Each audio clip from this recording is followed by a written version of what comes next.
When people talk about artificial intelligence, they usually talk about what they can see. Chatbots that talk like humans, images created in seconds, voices that sound real, cars that drive themselves. But almost nobody talks about what actually makes all of this possible, because behind every impressive AI demo, behind every smart system, and behind every breakthrough headline, there is a layer most people never notice. A layer that doesn't look exciting, doesn't feel futuristic, and doesn't go viral. That layer is infrastructure. And one company controls more of that infrastructure than anyone else. That company is Nvidia. Here's the first uncomfortable truth. Artificial intelligence is not intelligence in the human sense. It doesn't think. It doesn't understand. It calculates. At an extreme scale, every AI model is built on mathematics.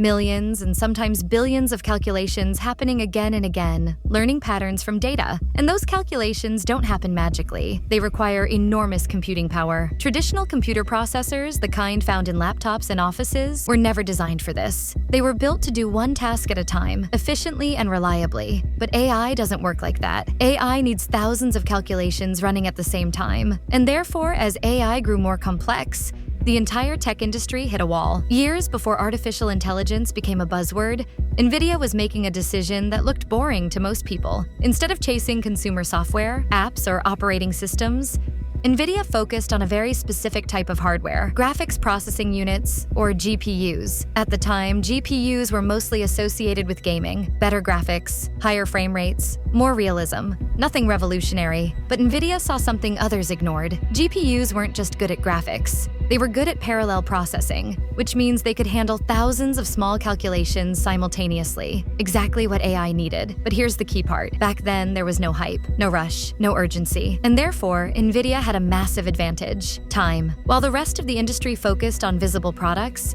Nvidia quietly built depth. They improved their chips. They optimized performance. They invested in software tools. They trained developers. They weren't trying to win headlines. They were preparing. And then something changed. When AI finally exploded into the mainstream, demand didn't rise gradually. It surged. Suddenly, everyone wanted smarter systems. Startups wanted to disrupt industries. Big tech wanted to defend its dominance. Governments wanted strategic advantage. But intelligence at this scale doesn't run on ambition alone. It runs on compute. And compute became the new currency. Here's where Nvidia's position became almost unavoidable. If you wanted to train a serious AI model, you needed Nvidia hardware. Not because Nvidia blocked competitors, not because they forced exclusivity, but because the ecosystem was already built around them. The software tools, the development frameworks, the optimization pipelines. Everything pointed back to Nvidia. And therefore, when demand exploded, Nvidia didn't have to convince anyone. Companies lined up. Prices stopped mattering. Waiting lists grew. Entire product roadmaps were redesigned around access to Nvidia chips. In many cases, startups didn't ask whether they could afford Nvidia hardware. They asked whether they could afford not to have it. But hardware alone doesn't create a money machine. Lock-in does, and Nvidia understood this deeply. They built CUDA, a software platform that allows developers to fully utilize Nvidia GPUs. Over time, this became the standard language of AI computation. Engineers learned it. Universities taught it. Companies built entire systems on it. So switching away from Nvidia wasn't just a purchasing decision. It became a strategic risk. Rewrite the code, retrain teams, accept performance losses. Most companies chose the safer path. They stayed. This is where Nvidia's business model becomes psychologically powerful. Nvidia doesn't depend on consumers.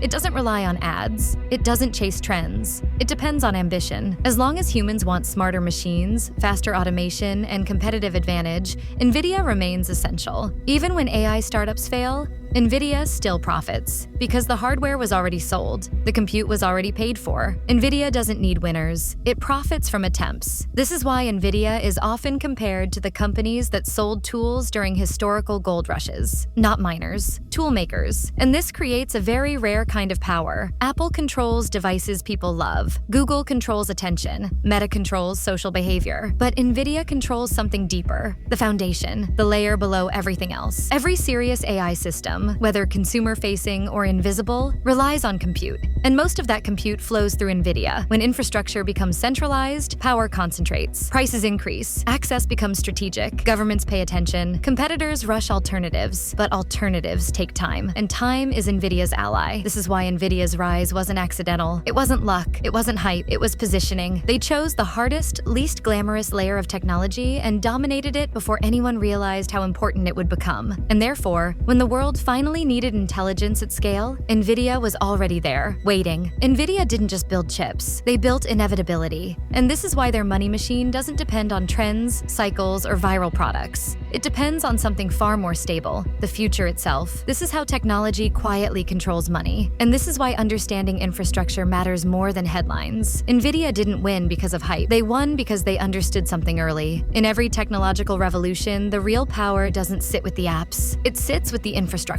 And in the age of artificial intelligence, Nvidia is the infrastructure. This is how technology quietly controls money. And this is why understanding tech is no longer optional. If you want to understand how technology shapes money, power, and the future, subscribe to Capital and Code, because the real stories are never on the surface.